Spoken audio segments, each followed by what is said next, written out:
Et toujours dans la poursuite de ce débat, je cède la parole à Monsieur le député de Matane-Matapédia.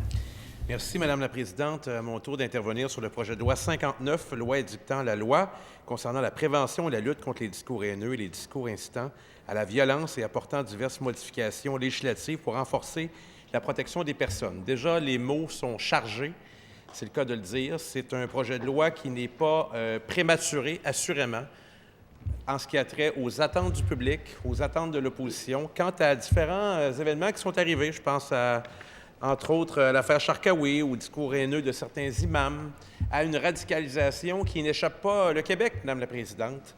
Alors, c'est le résultat des réflexions du gouvernement libéral. C'est cette pièce législative qui nous est soumise et qui, selon le gouvernement, est susceptible d'apporter des réponses aux besoins qui sont exprimés par la société québécoise.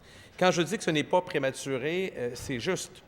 Depuis longtemps, le Parti québécois, que ce soit dans l'opposition au gouvernement, plaide pour qu'on s'intéresse à ces questions et qu'on apporte une réponse adaptée et rigoureuse.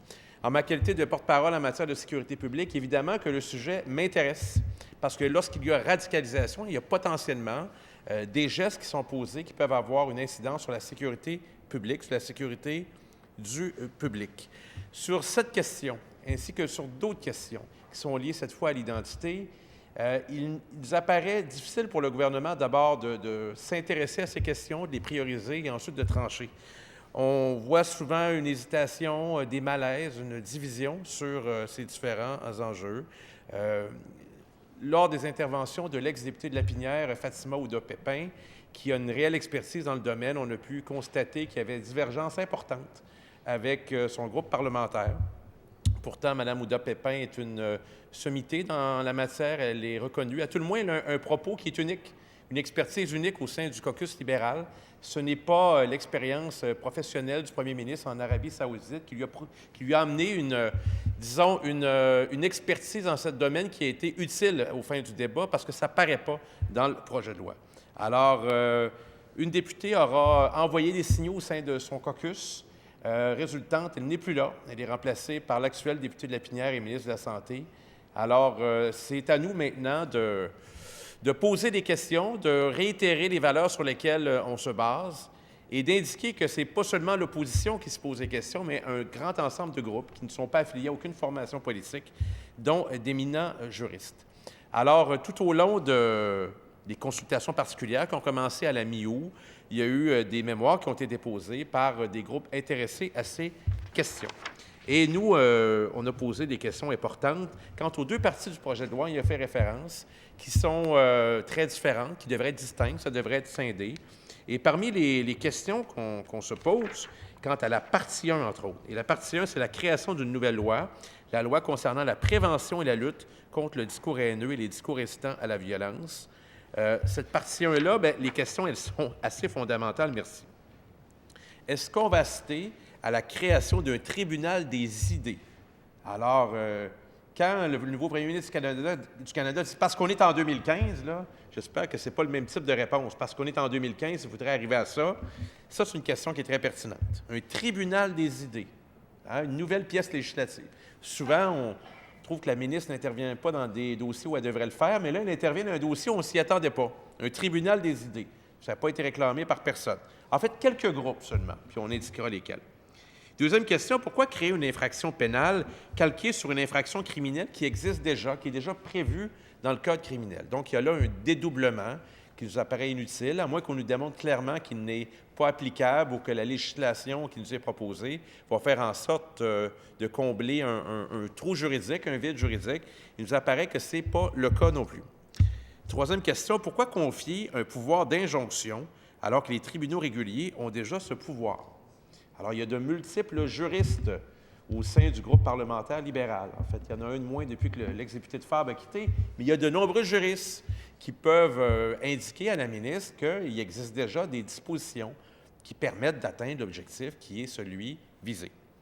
Puis pourquoi, enfin, créer une liste de la honte, une liste de personnes qui avient, là, telle une condamnation perpétuelle, se verrait identifiée dans un registre où on indiquerait qu'ils ont tenu un propos à un moment donné dans un contexte et que leur vie personnelle, leur vie professionnelle peut en être considérablement bouleversée. Il existe déjà des tribunaux où les gens peuvent porter plainte, ils peuvent poursuivre. Ça s'est déjà fait au Québec. Alors, le projet de loi pose de bonnes questions, mais apporte de mauvaises réponses. C'est une déception. Et notre rôle comme parlementaire, c'est d'améliorer les pièces législatives. C'est toujours le travail qu'on a à faire, que ce soit ici au Salon Bleu, que ce soit en commission parlementaire. C'est le travail qui est attendu de nous. Ceci étant dit, puis pour les citoyens qui nous écoutent, là, je m'adresse à eux, à partir du moment où les gens se sont exprimés en commission parlementaire, à partir du moment où les parlementaires se sont exprimés dans les différentes tribunes qui sont les leurs, que ce soit les médias, que ce soit au Salon Bleu, en commission parlementaire, ultimement, c'est le gouvernement qui décide. Dans un autre dossier, là, une citoyenne que je connais vient de m'écrire en disant « Projet de loi 20, là, on peut-tu faire quelque chose pour renverser ça? » Bien, la réponse, c'est non. Le gouvernement est majoritaire. Alors, pour le projet de loi 59, est-ce qu'ils vont changer leur façon de voir? Bien, en partie, parce que la ministre a reculé. Est-ce qu'ils vont reculer davantage? Je ne le sais pas. Mais il y a des gens qui demandent à la ministre qu'elle puisse changer ce projet de loi-là. Et c'est appuyé sur une expérience professionnelle, mais sur une expérience humaine qui est internationale. On est capable de comparer ce qui se fait ailleurs et aussi de voir si c'est adapté pour le Québec. Alors, cette pièce législative-là, elle ne répond pas aux attentes du public, elle ne répond pas aux attentes des experts et certainement, il aurait fallu attendre beaucoup de temps pour arriver à une loi qui est incomplète. J'ai l'impression que présentement, on perd du temps. En fait, on réitère ce qu'on a déjà dit. Lorsque l'ex-député de Lapinière, Fatima Ouda-Pépin, parlait entre autres d'un observatoire, je me souviens, j'ai mon ex-collègue du Conseil des ministres qui était là, on était d'accord avec ça. On l'a dit ici.